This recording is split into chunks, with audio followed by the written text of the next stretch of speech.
On veut changer les choses, on ne veut pas revenir à un aspect constitutionnel qui ne pourrait pas être falsifié et dont, en plus de ça, les droits de chaque individu à disposer d'eux-mêmes ne pourraient pas être enfreints. Alors, quel est-il ce code? Faut savoir que euh, on vit dans un univers en 3 dimensions. Et le code, il nous a été laissé il y a très très très longtemps et il est très très mal compris de beaucoup. Il est tellement mal compris qu'il a dérivé dans ce qu'on appelle la croyance. Et oui, mais croire, ça n'est pas savoir. C'est pour ça que je m'évertue à essayer de simplifier, de rendre plus accessibles ces informations parce qu'elles sont nécessaires. Qui donc peut se regarder dans le miroir en disant dans le miroir, là c'est moi qui suis dans le miroir. Le personnage va se regarder, il se voit dans le miroir et te dit dans le miroir, c'est moi. Non, ça n'est pas lui, c'est son image. C'est son image qui est dans le miroir. L'image originelle, c'est lui, par définition. Mais lui, par définition, lui aussi possède une image qui est définie dans son image. C'est ça le secret de Dieu. Or, si les hommes sont ignorants de Dieu, ils ne peuvent pas obtenir justice. Ils sont dans l'iniquité. Ils sont donc sujets à donner leur représentation à qui le veut de droit en marchandant parce que effectivement vous allez vous retrouver avec tout un tas d'individus qui vont vous faire des promesses de ce que vous allez lâcher de camembert parce que ces gens-là savent qu'ils vont établir les devises premières qui vont permettre de contrôler ces populations. Ils ne sont pas novices. Ils savent, c'est pour ça que les populations sont infantilisées.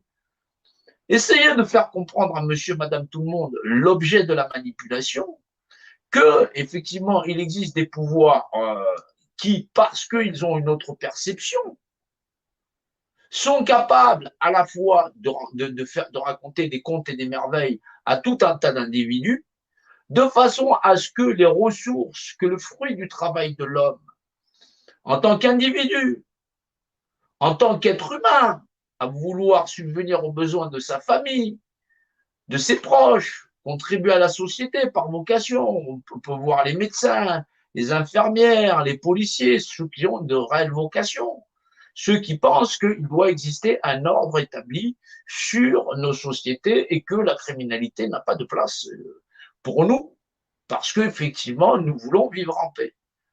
Mais cette paix, elle commence par le respect de chacun à exister dans son cadre de sa représentation. Voilà, quand on dit, monsieur, présentez-moi vos papiers, c'est pour vous présenter et de montrer que, effectivement, qui vous êtes en tant que représentant de vous-même. Mais là, soumis à un système qui a déjà devisé que vous n'êtes qu'un citoyen parmi tant d'autres et qu'il y a des gens qui ont des droits sur vous. C'est s'il n'y a pas de réforme intellectuelle ou qu'il n'y a pas de pensée plus profonde chez l'homme, nous ne pourrons pas progresser. Tout ce qui vous entoure, c'est dimensionnel. Nous sommes des créatures dimensionnelles, hauteur, largeur, profondeur.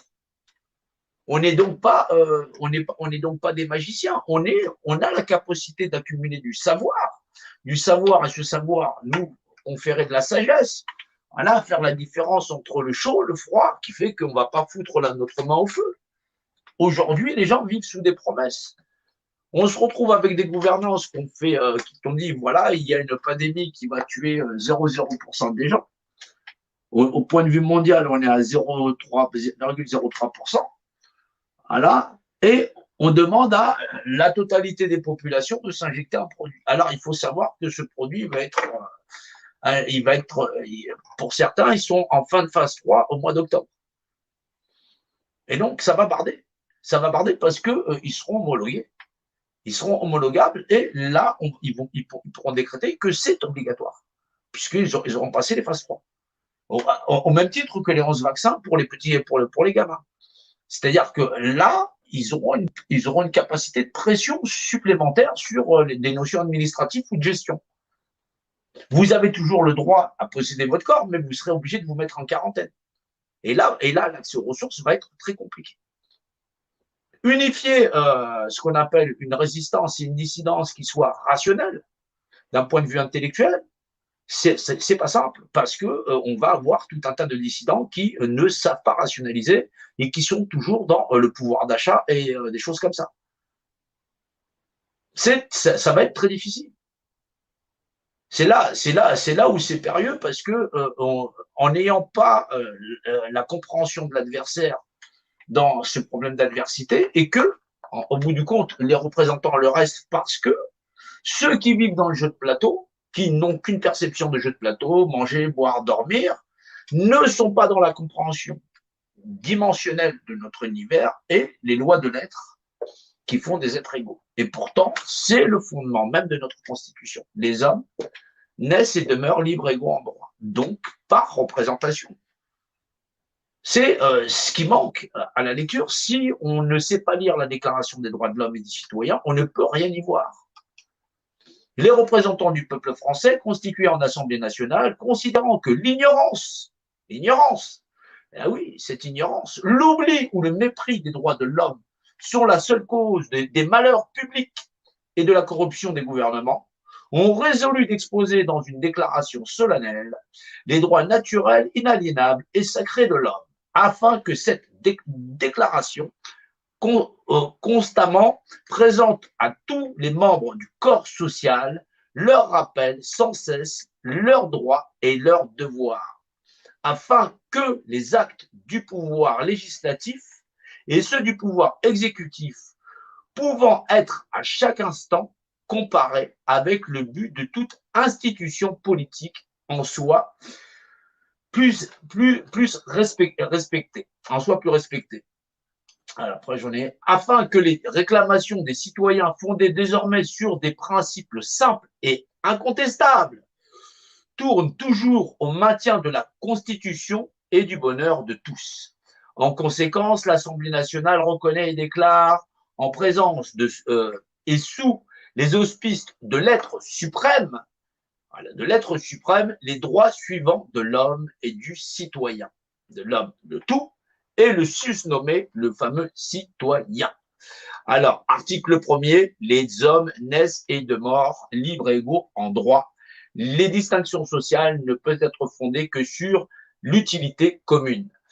Voilà, donc l'article 1, il va permettre de percevoir ce qu'on est, parce que cet article 1, cette équité de droit, elle est dans ce que là, il parle de l'être suprême, et là, il parle de Dieu. Voilà, parce que pour pas le nommer, puisque si je dis un être, ils savent définir l'image de ce qui est possède un rapport d'unité dans la notion. Vous avez affaire à des gens qui sont pas contre, qui font en sorte que dès l'enchaînement, ça va très très vite dans la lecture, et que, abracadabra, les hommes naissent libres et égaux en droit, les notions de peuple, mais les peuples exercent leur représentation par leurs représentants. On est dans de l'enfumage. On est dans de l'enfumage, oui et non, parce que cette déclaration des droits de l'homme et du citoyen, elle est là, elle est disponible. Mais si tu t'intéresses pas à comment pousse l'arbre et tu n'es là qu'à attendre que les fruits de l'arbre tombent, le jour où il n'y aura plus d'arbres, tu ne sauras pas comment est le processus pour pouvoir replanter ces graines. Si tu ignores que dans cet arbre, il y a des graines à ressemer pour avoir d'autres arbres qui vont donner des fruits, et que tu n'es là que sur l'aboutissement du fruit lui-même et à croquer dedans, forcément, tu vas avoir un problème. Et c'est un peu ce qui arrive à notre société. On est dans une société de consommation où on est prêt à tout consommer sans comprendre l'origine des choses. C'est l'univers, il existe dans un rapport dimensionnel. Nous existons dedans, donc nous appartenons à la création et pas le contraire. Voilà, c'est ce qui doit permettre de remettre le système limbique et des hommes au bon endroit. Mais si nous ne pratiquons pas ce combat intellectuel, forcément, nous allons échouer. Faut pas penser que dire non, mais les autres vont pas se réveiller, tu n'es pas là pour juger des droits des autres. Chacun est responsable de lui-même dans ce combat. Et c'est une joute intellectuelle, bien sûr. C'est un combat spirituel, forcément, puisqu'il faut de l'esprit. Le jour où je serai canné comme une planche, ouais, je serai en mode 3D, mais il y aura plus d'esprit. Je serai mort. Voilà, un petit peu comme tout le monde. Hein. Personne n'est indispensable dans cet univers. Donc oui, se partager le savoir et la connaissance, c'est la moindre des choses. Alors, ouais, c'est vrai que c'est très compliqué. Alors, en plus de ça, que la plupart de ces cons, ouais, non, non, non, ils sont très dangereux. Ouais, ils ont expliqué que Dieu est mon droit. Ouais. Non, ils s'en sont pas cachés. Ils ont jamais caché la vérité. Oni soit qui mal y pense. Ouais, ça, c'est dans le blason, là, le tour bleu. Oui, qu'il soit dégagé celui qui sait pas penser. Ouais, non, non, c'est je pense donc je suis. Ouais. Ah non, non, non, qu'il soit dégagé. Oni soit qui mal y pense. Ouais. Qu'il soit dégagé celui qui sait pas penser. Je doute. Donc je pense, c'est que si je doute, donc je pense. Voilà. Bah oui, ça veut dire que je peux me poser des questions, mais c'est que je sais penser. Mais si je suis pensé, c'est que je suis. Si je suis, si j'existe dans un univers en 3 dimensions, je suis donc défini comme image qui est et possède un rapport d'unité. Je suis donc Dieu et existe. Oui, c'est René Descartes. Non, le mec, il était en 700 quelque chose, il était déjà capable de dire ça. Donc, c'est qu'il n'était pas con. T'imagines qu'en 2020, passé, on est en 2022, les gens sont pas au courant qu'ils existent. Ouais. Non, non, non, non, non. Ils se disent, je pense donc je suis, mais la simple notion d'exister n'est pas à la portée de tout le monde. Oui, bah oui. Ouais, non, non, non, c'est pas. Ouais, mais là, c'était. En plus, il parlait français, Descartes. Ouais, non, il parlait pas machin chose. Donc, ouais, ça donnait en latin. Ouais, donc je pense, donc je suis. Voilà. Voilà. Cogito ergo sum. Voilà. Tranquille, là, le mec, hein, tranquille. Il était au courant. Voilà. Du latin, je doute. Donc, je pense. Donc, je suis. Voilà. Donc, je suis donc Dieu et existe. Ouais, ouais, ouais, non, non, non, non, mais la tasse aussi, tu vois, elle est donc Dieu, elle existe, elle est donc définie dans l'image qui possède un rapport d'unité. Faut arrêter d'être con. Faut arrêter d'être con parce que ceux qui nous contrôlent avec ce truc-là, là, ils nous ont mis ça, là, tu vois, Deus, même que juste, Dieu est mon droit. Bah oui. Si l'univers parlait, il te dirait que le droit dans l'univers, c'est Dieu. C'est la représentation qui vaut de loi. Ben oui, et c'est normal, c'est pour ça que ceux qui veulent la représentation sont appelés les représentants et c'est eux qui font la loi. Ah bah ouais, mais non, non, ils ont marqué partout qu'ils allaient te niquer Dieu. Oui, non, non, non, mais Dieu aussi, c'est mon droit. Ben oui, mais moi, je suis au courant. Ouais, mais maintenant, face à toute une population qui a je sais pas combien de pourcents qui est ignare, non, ignorant, ben oui, on appelle ça ignarnisme. Non, c'est pas méprisant. Oui. Non, parce que les gens vont penser qu'on est tous dans la même merde. Ouais, il faut commencer à se réveiller. Voilà. Voilà. Donc les gens ne peuvent pas avoir accès à les gens, s'ils n'ont pas accès à une information, ils ne peuvent pas la traiter. Donc forcément, il faut communiquer de même manière.